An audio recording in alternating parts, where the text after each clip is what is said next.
Olá, pessoal, tudo bem? Eu sou a professora Kátia de Língua Portuguesa. Coloquei a minha fotinho aí para alguns que ainda não me conhecem. Bom, eu resolvi fazer uma videoaula para explicar de uma maneira melhor para vocês, não só apenas lá no Google Sala de Aula. Então, pessoal, peço que vocês peguem aí o conteúdo da semana passada, onde fala sobre frase, período, oração, sujeito e tipos de sujeito. Então, vamos começar falando sobre frase. A frase, ela pode ser definida com um propósito comunicativo. Isso significa que frase é todo enunciado capaz de transmitir e traduzir sentidos completos em um contexto de comunicação de interação verbal. Ou seja, frase é apenas um enunciado. Ela não precisa ter necessariamente um verbo. Exemplo ali, socorro, né? Tenho muito a fazer. Nesse segundo caso, nós podemos perceber ali que a frase tem um verbo, que é o verbo fazer. Depois, nós temos a oração. Já na oração, é preciso ter um verbo ou mais, tá? É obrigatório. Então, ali no primeiro exemplo, saia, eu tenho uma oração. Esses doces parecem deliciosos. Eu tenho uma outra oração com o verbo parecer. O período, ele pode ser simples ou composto, tá? Ele vai depender do verbo em que tem na oração, tá? Então, o primeiro exemplo ali, chove muito hoje. O verbo é chover. Então, eu tenho uma oração e é um período simples.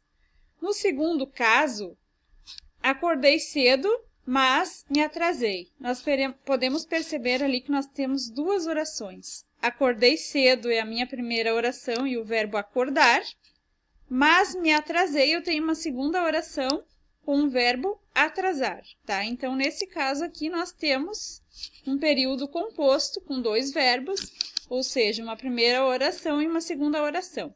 Eu coloquei o exemplo para vocês ali, ó, naquela frase, ontem corri, caminhei, dancei e dormir. Nós percebemos que nós temos 4 verbos ali.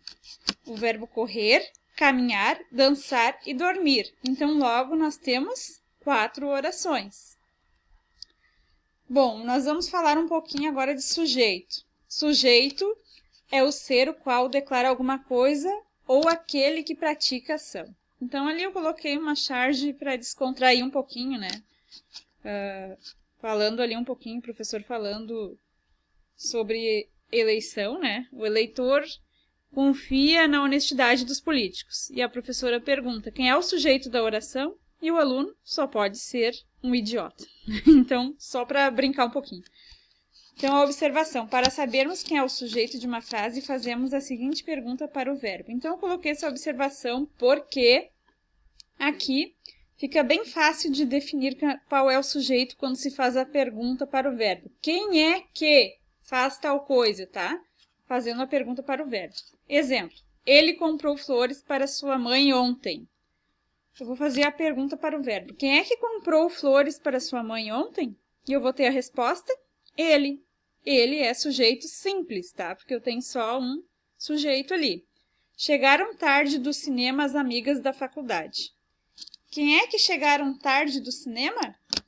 As amigas da faculdade. Aqui eu tenho um sujeito composto. Por que sujeito composto? Porque eu estou falando das amigas da faculdade. Então, logo, é mais de uma pessoa, né? Sujeito composto.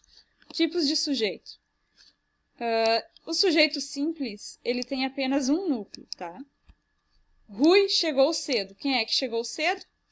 Rui. Então, sujeito simples. Sujeito composto. Tem mais de um núcleo expresso na frase.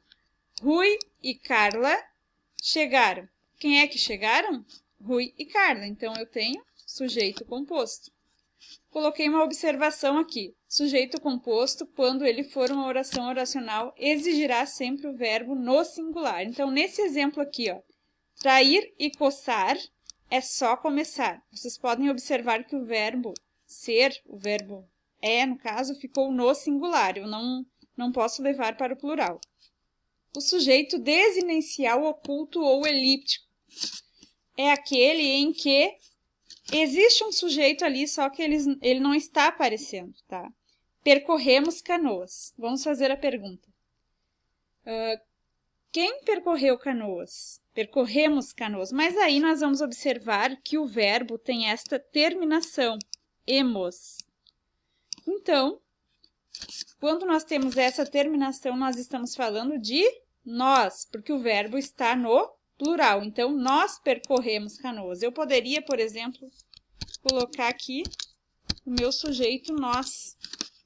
Ele estaria aqui oculto, ele estaria oculto ali, ó, que é chamado de desinicial oculto ou elíptico. Ele está ali, ó, só que nós não estamos vendo na frase, mas ele está ali. Falei com você ontem à noite. Quem é que falou com você ontem à noite? Eu. Ele está aqui também, ó. O sujeito está, mas não estamos vendo, mas ele está ali, oculto. À tarde, desculpem, não à noite. O sujeito indeterminado é aquele que o falante não pode ou não quer fixar com exatidão o sujeito. Existem duas estruturas sintáticas para indeterminar o sujeito, ou seja, ele é indeterminado, nós não sabemos quem é. Eu costumo dizer que é o verbo de fofoqueiro, tá? O verbo na terceira pessoa do plural, que é o eles. Exemplo, quebraram o vidro da biblioteca. Ah, mas quem que quebrou o vidro da biblioteca? Não sabemos, foi alguém. Então, eles, né? É sujeito indeterminado, nós não sabemos quem foi. Normalmente dizemos que é o verbo de fofoqueiro. Dizem que todos deverão ficar em casa. Quem falou isso? Não sabemos, dizem. Na letra B, oração com o verbo na terceira pessoa do singular mais o pronome se. O pronome se, ele serve como indeterminação do sujeito. Estuda-se muito aqui, tá? Estuda-se muito aqui. Esse se é uma indeterminação. Quem é que estuda? Nós não sabemos, tá? Então, o verbo é na terceira pessoa do singular, nesse caso, mais o se, que é um índice de indeterminação do sujeito. Não confundir. Para ser sujeito indeterminado, é somente quando o verbo estiver na terceira pessoa do singular, mais o se, e não podemos passar para a voz passiva, tá? Então, eu tenho a voz ativa, que é quando eu pratico a ação, e eu tenho a voz passiva, que é quando eu sofro a ação. Ó, precisa-se de vendedoras. Eu posso dizer que vendedoras são precisas? Não, porque nós não conseguimos passar para a voz passiva, portanto, é sujeito indeterminado. Vende-se casas. Casas são vendidas? Conseguimos passar para a voz passiva? Sim, conseguimos. Então, logo esse verbo, ele vai estar no plural, e não é sujeito indeterminado, mas sim voz passiva, pois conseguimos fazer essa mudança da voz ativa para a voz passiva. Vejam a diferença aqui, ó, neste segundo caso, tá? No primeiro caso, ele é sujeito indeterminado, já no segundo, não. Por quê? Porque nós conseguimos dizer que casas são vendidas. Ao contrário do primeiro caso, que eu não posso dizer que vendedoras são precisas, tá? Segundo caso, destruiu-se todo o castelo. A voz passiva, o castelo foi destruído. Quem é que foi destruído? O castelo. Então, logo, este caso não é sujeito indeterminado. Agente da passiva, indeterminado. Dica, quando for o caso de voz passiva, fazer a concordância.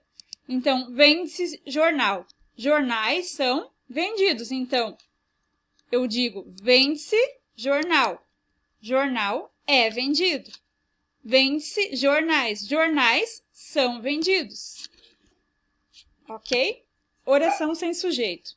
Ocorre a situação em que o verbo haver, empregado com o sentido de existir ou com referência à passagem de tempo, ele não vai ter sujeito. Há vários alunos na sala, tá? O verbo haver, ele não tem sujeito. Ele está no sentido de existir, tá? Há vários alunos na sala, existem vários alunos na sala. Então, o verbo haver empregado com o sentido de existir ou com referência à passagem de tempo, ele não terá sujeito, ele será uma oração sem sujeito. Os verbos ou expressões que indicam fenômenos da natureza ou meteorológicos. Trovejou muito ontem, choveu hoje, faz 30 graus em Canoas. Então, esses verbos não terão sujeito. Então, assim, pessoal, eu postei lá no grupo de vocês, no Google, algumas atividades para vocês fazerem, tá? Alguns exercícios com gabaritos sobre este conteúdo e também postei um teste avaliativo valendo 1 ponto. Então, eu gostaria que vocês fizessem esses exercícios primeiro e depois conferissem com o gabarito. E após feito esses exercícios, vocês fossem lá e fizessem o teste, tá? Então, façam com calma, leiam o conteúdo, tá? Eu espero que eu tenha contribuído com esta aula.